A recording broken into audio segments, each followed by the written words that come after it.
আসসালামু আলাইকুম।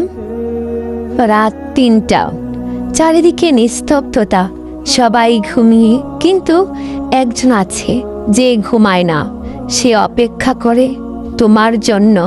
তুমি কি জানো সেই সময় আল্লাহ বান্দার সবচেয়ে কাছে থাকেন? হ্যাঁ, তাহাজ্জুদ। এটা এমন একটা নামাজ, এটা শুধু নামাজ না, এটা হচ্ছে আল্লাহর সাথে গোপন সাক্ষাৎ। এটা একান্ত ভালোবাসার মুহূর্ত, একজন প্রেমিকের সাথে মুহূর্ত, গোপন মুহূর্ত। যে প্রেম সরাসরি রাব্বি কারিম আজিম পর্যন্ত পৌঁছে যায়। সে আরশে আজিম, যিনি সৃষ্টিকর্তা রব, তিনি হচ্ছেন এমন এক ভালোবাসার অধিকারী, যিনি আমাদেরকে খুব মায়া করে সৃষ্টি করেছেন, খুব ভালোবেসে সৃষ্টি করেছেন। তিনি তোমাকে ডাকছেন। হ্যাঁ, তুমি বিশ্বাস করো, কিন্তু তোমাকে ডাকছেন। তিনি এমনভাবে তোমাকে ডাকছেন যে তোমার কে চাই, তুমি শুধু চাও তোমাকে বাহুর বন্ধনে আবদ্ধ করে দেওয়া হবে অজস্র অনিম ও ফুরন্ত রিজিক। এটা আল্লাহর সাথে গোপন প্রেম। এই গোপন প্রেম শুধু রবই আর তার যে প্রেমিক থাকে সেই জানে। এই নামাজ কেউ দেখে না, কেউ জানে না, শুধু তুমি আর তোমার রব। আমাদের জীবনে এমন অনেক সময় আসে যখন কেউ খোঁজ নেয় না। চারিদিকে মানুষ বলো, প্রিয় প্রিয় মানুষগুলো অবহেলার চোখে দেখে, তোমাকে কখনো হাসাবে, কখনো কাঁদাবে এমন, কিন্তু আবার কখনো কখনো মন ভেঙে টুকরো করে দেয়। তখন আমরা মানুষ খুঁজি, কিন্তু মানুষ তো সীমিত, মানুষ তো ক্লান্ত হয়ে যায়, কিন্তু আল্লাহ কখনো ক্লান্ত হন না।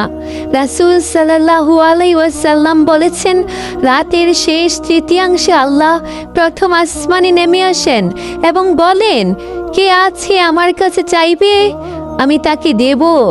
কে আছে আমার কাছে চাইবে, আমি তাকে দেব। কে আছে আমার কাছে চাইবে, আমি তাকে দেব। কে আছে ক্ষমা চাইবে, আমি তাকে ক্ষমা করব।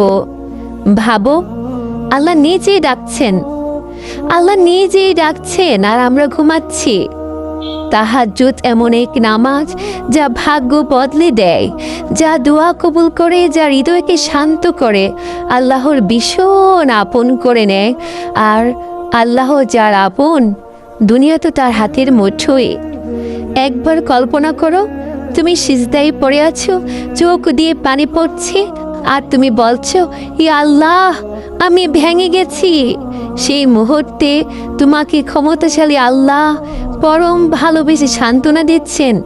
তোমার জন্য তো বর্তমান থেকে ভবিষ্যৎ অনেক উত্তম। তোমার জন্য আছে অফুরন্ত নিয়ামত। তুমি ভেঙে পড়ো না, তুমি ধৈর্য ধরো। ধৈর্যশীলদের সাথেই তো তিনি আছেন। সেই মুহূর্তে কেউ তোমাকে থামাচ্ছে না, কেউ তোমাকে বিচার করছে না, কিন্তু আল্লাহ, তিনি শুনছেন, তোমাকে বোঝাচ্ছেন।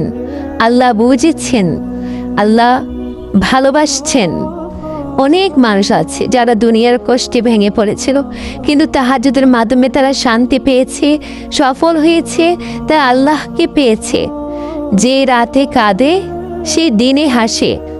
একটি কথা আমাদের বুঝতে হবে, আজ রাতে ঘুমানোর আগে একটা নিয়ত করো, আমি আজ তাহাজ্জুদ পড়ব। হয়তো প্রথম দিন কষ্ট হবে, হয়তো ঘুম ভাঙবে না, কিন্তু আল্লাহ তোমার চেষ্টা দেখবেন। তুমি বিশ্বাস করো, তোমার চেষ্টা দেখবেন, তুমি এক কদম আগবে, ক্ষমতাশীল আল্লাহ দৌড়ে তোমার কাছে আসবেন।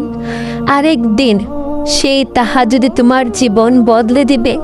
ইয়া আল্লাহ, আমাদের সবাইকে তাহাজ্জুদের তৌফিক দান করুন, আমিন। এই গোপন প্রেম, এই দোয়া কবুলের সেরা সময় কেউ যেন আমরা মিস না করে। আমাদের সকলকেই তিনির কাছে ফিরে যেতে হবে, তিনির প্রেমেই যেন মশগুল থাকি। আল্লাহুম্মা আমিন। ইয়া মুকাল্লিবাল কুলুব সাব্বিত কলবি আলা দিনিক।